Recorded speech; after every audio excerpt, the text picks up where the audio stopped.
ಎಲ್ಲ ಕರ್ನಾಟಕ ಜನತೆಗೆ ನಮಸ್ಕಾರ ಹೇಳುತ್ತಾ, ನನ್ನ ಹೆಸರು ಸುರೇಶ್ ಜಿ ಹೊಸಮನಿ ಅಂತ, ಕರ್ನಾಟಕ ರಕ್ಷಣಾ ವೇದಿಕೆ ನಗರಾಧ್ಯಕ್ಷರು ಕಲಬುರಗಿ.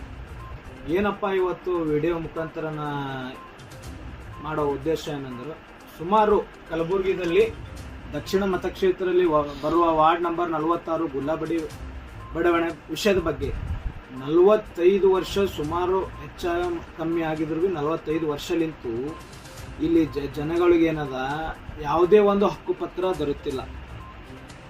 ಏನಪ್ಪ, ಕಾಂಗ್ರೆಸ್ ಇರ್ಬೋದು, BJP ಇರ್ಬೋದು, JDS ಇರ್ಬೋದು, ಖಾಲಿ 5 ವರ್ಷಗೊಮ್ಮೆ ಎಲೆಕ್ಷನ್ ಬಂದಾಗ ಏನಪ್ಪ ಜನರ ವೀಕ್ನೆಸ್ ಅನ್ನಂದ್ರೆ ಹಕ್ಕುಪತ್ರ. ಗುಲ್ಲಾಬಡಿ ಬಣವ ಜನಗಳಿಗೆ ಏನೋ ಒಂದು ಹಕ್ಕುಪತ್ರದೇ ಒಂದು ಸಮಸ್ಯೆ 40 ವರ್ಷದಿಂದ. ಯಾವುದೇ ಒಂದು ಲೀಡರ್ ಇರ್ಬೋದು, ಯಾಕೆ 3 ರಾಜ್ಯ ಏನು ಇವು ಕಾಂಗ್ರೆಸ್ಸು, BJP, JDS ಇದೆಯಲ್ಲ, ಎಲ್ಲ MLA ಇರ್ಬೋದು, ಕಾರ್ಪೊರೇಟರ್ ಆಗ್ಬೋದು, ಇಲ್ಲ ಏನಪ್ಪ ಸಮಸ್ಯೆ ಅಂದ್ರೆ ಎಲ್ಲ ಮುಗ್ಧ ಜನರು ಹೇಳೋದು, ಸರ್ ನಮಗೆ ಏನು ಬೇಡ ನಿಮ್ಮದು, ನಮಗೆ ಮಾಡೋದು ಅದೊಂದು ಹಕ್ಕುಪತ್ರ ಮಾಡಿಸಿ ಕೊಡಿ ಸರ್ ಅಂತ ಎಲ್ಲ ಜನಗಳು ಹೇಳಿ ಒಂದು ಲೀಡ್ರಿಗೆ ಇದು ಮಾಡ್ತಾರೆ. ಅವಾಗ ಏನು ಮಾಡ್ತಾರ, ಅವ್ರವ್ರ ಎಲೆಕ್ಷನ್ ಮುಗಿದ್ಮ್ಯಾಗ ಏನೋ ಒಂದು ಪ್ರಮಾಣ ಮಾಡಿ ಹೋಗ್ತಾರ, ಮುದ್ದು ಜನಗಳಿಗೆ ಹಕ್ಕುಪತ್ರ ಮಾಡಿಸ್ಕೊಡ್ತೀನಿ, ನೀವು ಏನದ ಇದೊಂದು ಸತಿ ನನಗೆ ಬೆಂಬಲ ಮಾಡ್ರಿ ಅಂತಂತಾರ. ಎಲ್ಲ BJPದವರು ಆಯ್ತು, JDS ಹೋಯ್ತು. ಈಗ ಮೊನ್ನೆ ರೀಸೆಂಟ್ಲಿ ಎಲೆಕ್ಷನ್ ಮುಗಿದ್ಮ್ಯಾಗ ನಮ್ಮ ದಕ್ಷಿಣ ಮತಕ್ಷೇತ್ರ ಅದರ ಅಲ್ಲಂ ಪ್ರಭು ಸಾಹೇಬರು ಬಿ ಒಂದು ಭರೋಸಾ ಮಾಡಿರು.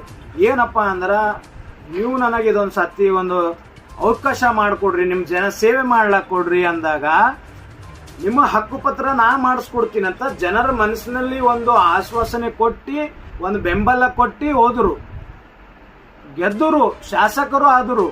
ಆದ್ಮ್ಯಾಗ ನಾ ಹೇಳ್ದಂಗ ಮಾಡಿಸ್ಕೊಡ್ತೀನಿ ಅಂತಂತಂದು ಹೇಳದ ಮಕ್ಕರ ನಾವು ಬಡಬಣದವರು ಎಲ್ಲರೂ ಹೋಗಿ ಕರ್ನಾಟಕ ರಕ್ಷಣೆ ವೇದಿಕೆಲಿಂತ ಸುಮಾರು ವರ್ಷಲಿಂತ ನಾವು ಹೋರಾಡ್ತಾನೆ ಬಂದೀವಿ ಹಕ್ಕುಪತ್ರ ಸಲಿಂದ.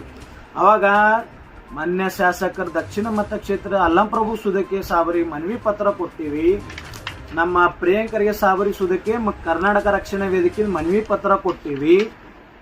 ಕೊಟ್ಟ ಮ್ಯಾಗ ನಾವು ಬೆಂಗಳೂರಿನಾಗ ಏನದ slum board in charge minister Zameer Ahmed sir ಸೋದಕ್ಕೆ ಸ್ಲಮ್ ಬೋರ್ಡ್ದು ಲೆಟರ್ ಕೊಟ್ಟಿವಿ. ಸರ್ ನಾವು 40 ವರ್ಷ ಆಯ್ತು, ಯಾಕೆ ಆಗಲ್ಲ ಸರ್, ನಾವು ಗೋರ್ಮೆಂಟ್ ಸೌಲಭ್ಯ ಬೇಕು, ನಾವೆಲ್ಲ ಕಡು ಬಡು ಜನ ಇದ್ದಿದ್ದಾಗ ಇಲ್ಲಪ್ಪ ಅದು ಏನದ ಎನ್ಕ್ವೈರಿ ಮಾಡಾಕ ಮಹಾನಗರ ಪಾಲಿಕೆಯವರಿಗೂ ಬಿ ಒಂದು ಮನವಿ ಕೊಟ್ಟಿವಿ, ನಾವು DC ಮೇಡಮ್ ಅವರಿಗೂ ಒಂದು ಮನವಿ ಕೊಟ್ಟಿವಿ, ಕೊಳಚೆ ಅಭಿವೃದ್ಧಿ ಮಂಡಳಿಯವರಿಗೂ ಮನವಿ ಕೊಟ್ಟಿವಿ.